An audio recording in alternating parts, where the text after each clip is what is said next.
Hello കൂട്ടുകാരെ, ഇന്നലെ വനിതാ ദിനമായിരുന്നു.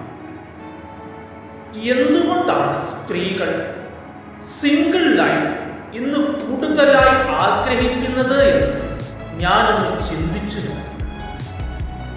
ഇന്ന് സാമ്പത്തികമായി സാമൂഹികമായി ഒരുപാട് ഉന്നതിയിൽ നിൽക്കുന്ന ഒരു സമൂഹമായി സ്ത്രീ സമൂഹം മാറിയിട്ടുണ്ട്.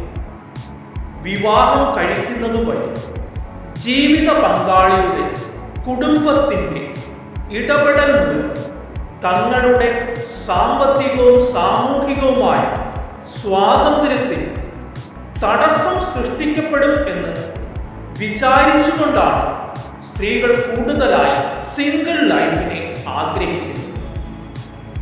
അത് അവരിൽ ഒരുപാട് സന്തോഷവും ആനന്ദവും ഉണ്ടാക്കുന്നുണ്ടെന്ന് പഠനങ്ങൾ തെളിയിക്കുന്നുണ്ട്. എന്നാൽ അടുത്ത തലമുറയുടെ ഭാവി എന്തായിരിക്കുമെന്ന് നിങ്ങൾ ചിന്തിച്ചിട്ടുണ്ടോ?